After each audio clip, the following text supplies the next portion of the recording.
practical guide to the EU Labyrinth. And by the way, I must say that this book has had a little browser this morning because we have a new one. So, Mr. van den Abel, in which language is it? Bulgarian? No. Ukrainian.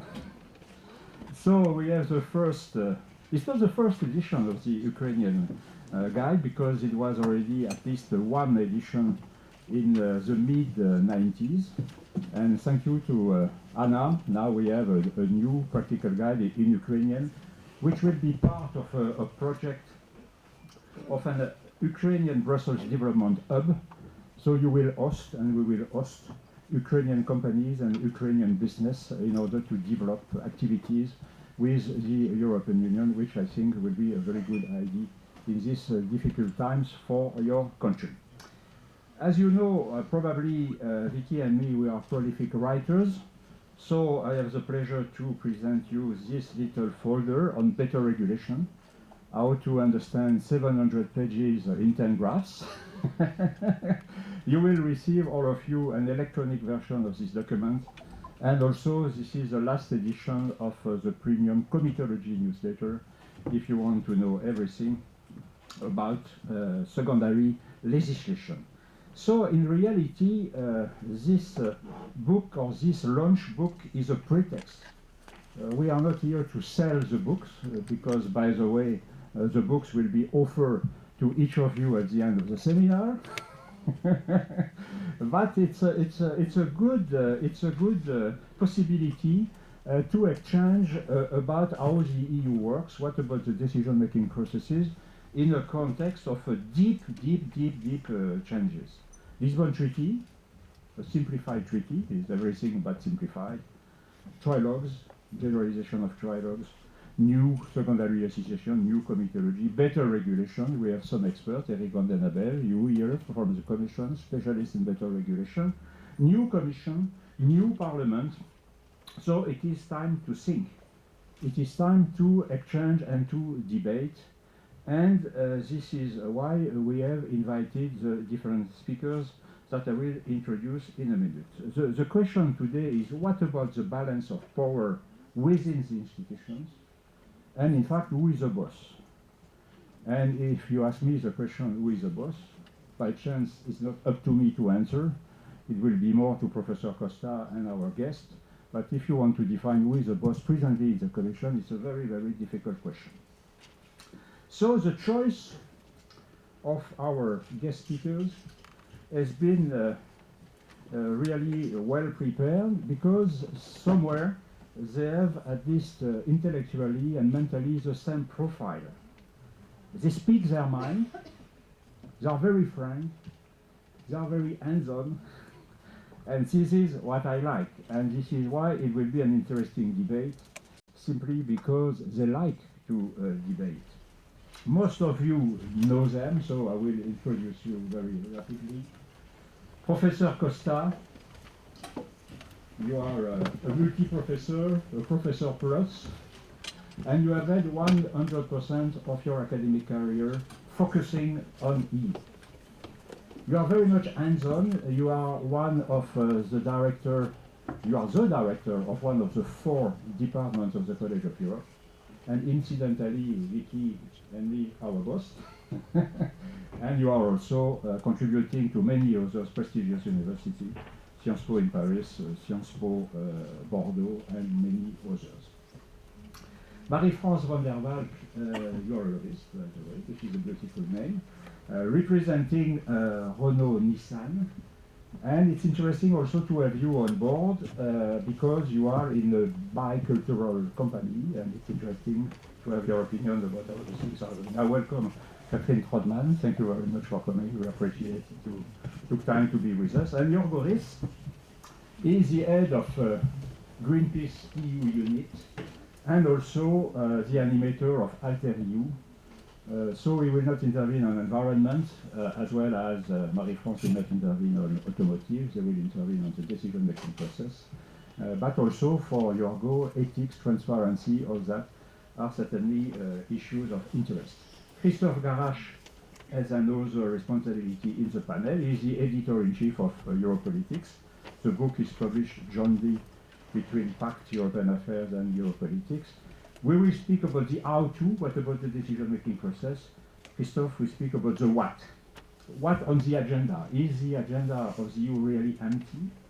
Is the table of the Parliament completely clean with no action, or is it something to eat for us lobbyists because we need food for action? So this will be your role, Christophe, to say that. So finally, Vicky, so we will start. It will be your responsibility to present the changes with no comments. The comments will be made by Professor Costa. I can present you during minutes, but I will be short. You have started with me as a trainee in 2002, and now you are my partner on equal footing, which is a good move. Thank you. Vicky, let's go.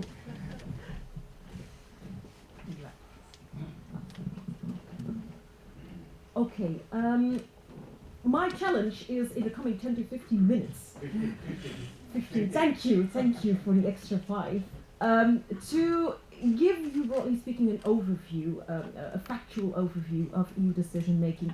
And as Daniel has indicated, this will incorporate changes that have been brought to decision making through the Lisbon Treaty. That's a treaty that's already 5 years behind us, but is still generating today changes in how things are run at EU level. Changes in practice. Daniel mentioned the trilogues. Trilogues is not something that has been created by any treaty, but it's a practice that has become very systematic. The new system with regard to delegated implementing acts and evidently, unavoidably, I would say, address what the better regulation package, which has been produced by the European Commission on the 19th of May this year, what this means in terms of changes in decision-making processes that are already effective or will soon become effective. Okay? So evidently when we look at the decision-making process, so it's good to start, let's say, at the top. We have new positions. We have a permanent president of the European Council, which is currently, of course, Donald Tusk. He has succeeded Herman van Rompuy, who's had 2 mandates, 2.5-year mandates. In terms of profile, he's very different from Herman van Rompuy. Herman van Rompuy very much looked at the economic and financial crisis, which was the matter to deal with at the point in time when he was appointed. If we look at what Donald Tusk is focusing on, we could say it's difficult to already establish that now, but it's certainly looking at energy policy, eastern borders, etc. So that will definitely, I think, continue to potentially generate some changes, but again, I'm sure our panel will have some interesting insights into that as well. Mrs. Mogherini, evidently as High Representative, she has a difficult position to hold. Defending the security and foreign policy of the EU is not an easy matter.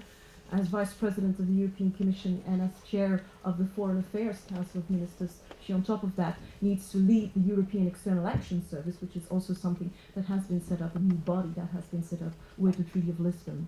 So we've always looked, I think many of us, at the European decision-making as a triangular structure. The Commission with 28 commissioners, again a principle which the Treaty of Lisbon was supposed to get rid of and reduce the number, but which in the end has been maintained.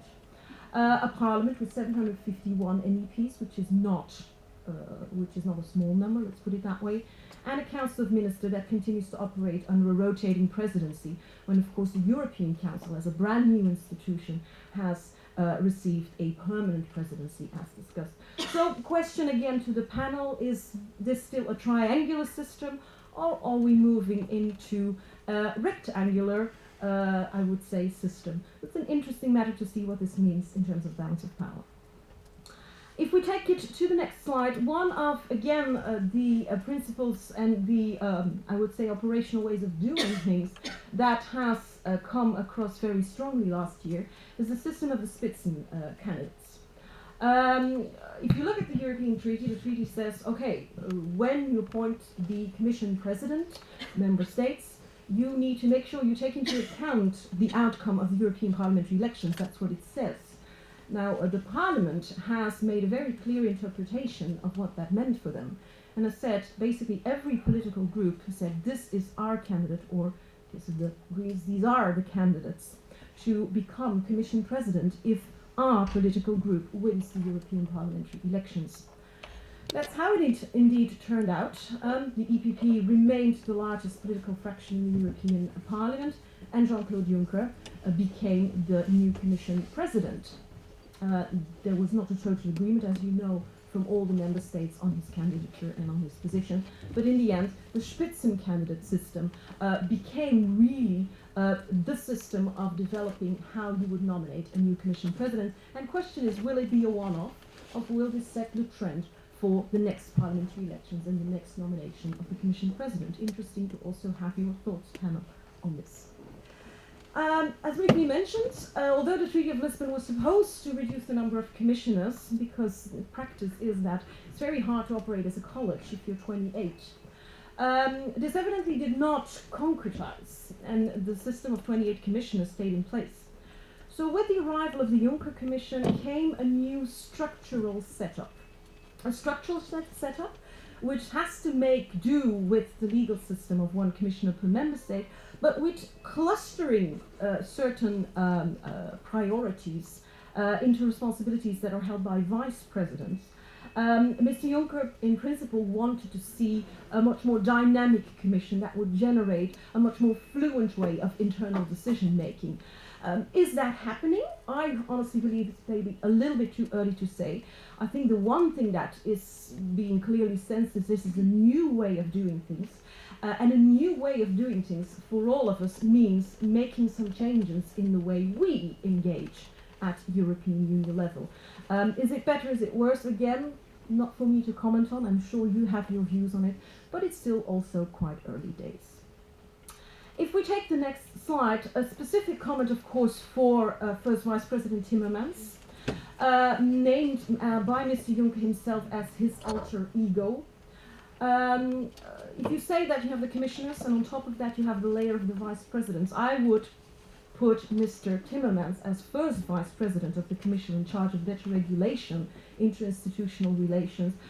On top of that, an extra layer, someone really overlooking every single legislative initiative, every initiative that is produced by the Commission, and having to give the clearance in terms of subsidiarity. What does it mean for administrative burden? What does it mean for SMEs? What does it, globally speaking, mean for better regulation? Along with this new setup came a revamped work program, which is far less intense, much more empty, if you will, much less initiatives on the table and a number of withdrawals. But again, Christophe Garage, he will comment on what is actually on the table and what is still to come. And along with that, since the end of December, we have new working methods. Everyone seems to say better regulation, 19th of May. But the time that this all settles, the dust settles and this actually starts to operate, will be next year. Do not forget there are new working methods that the Commission has adopted at the end of 2014, which already change a number of things in terms of agenda planning, with a stronger focus again on interinstitutional affairs, a stronger focus on delegated and implementing acts, amongst others. Next slide. What about the Parliament? The Parliament has, without any doubt, received additional competences after the Treaty of Lisbon. Politically speaking, I think the demonstration has been made.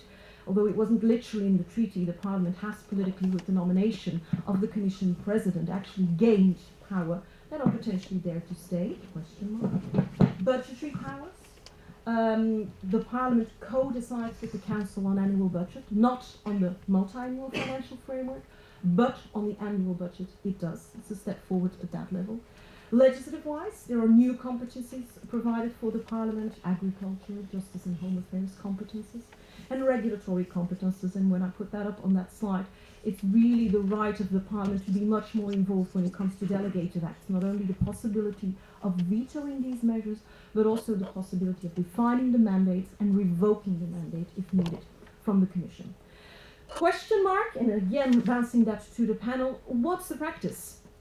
Does it mean increased competences, increased weight of the Parliament in the overall decision-making process? Or does the Parliament have troubles, is struggling with how to fill in certain of these competences and how, concretely speaking, to tackle them? And then I'm not only speaking about their political power, but also their resources, their human resources power. Next slide, please. The trialogues, this is nothing new, I think, to most of you here in the room. Trialogues are becoming and are systematic these days. The better regulation package, just anticipating a little bit on that, mentions, I would say, two interesting points with regard to trilogues, although the word trilogue, to my knowledge, is not mentioned as such in the interinstitutional agreement. It says an appropriate degree of transparency should be achieved. Does that mean that the 4-column documents will become publicly available? Question mark. Yes, no, maybe some, maybe others not. The second point is that the Commission, in its interinstitutional agreement, I would say clearly indicates that it wants to do as much as possible to advance tripartite discussions.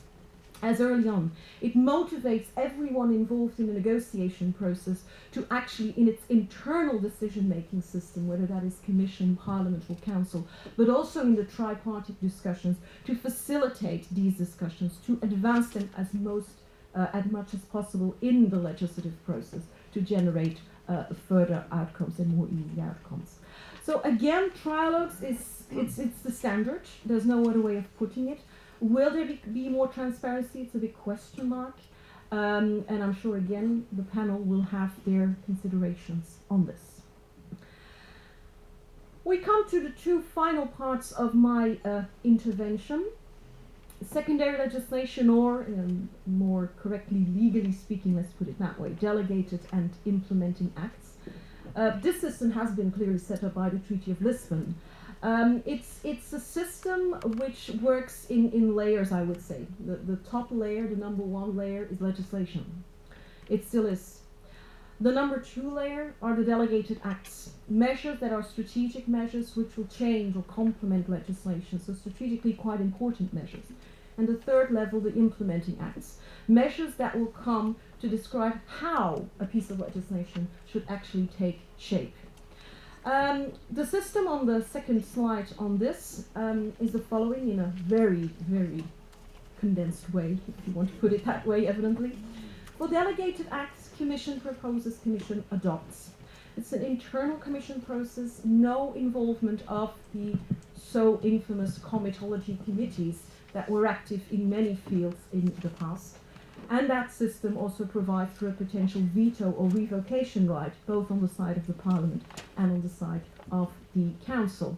Practice, because this is treaty, practice demonstrates that over the last couple of months we have seen a quite systematic creation of expert groups of member state representatives. I would say mirroring in a way the comitology committees, with the one big difference evidently that the member states represented in it do not have the capacity to vote on delegated acts, do have the capacity to give their opinion, give their input. For implementing acts, I would say we're still looking at a system that is more familiar to what was in place before. We still keep operating with the member state comitology committees, examination committee most of the time, examination procedure with the possibility of an appeal. On paper, it looks very similar to what we had before in terms of comitology. In practice, it is true that the system has become a little bit more complex with a lot of exceptions and derogations. By the way, just as a point of precision, we still have what is the remainder of the 2006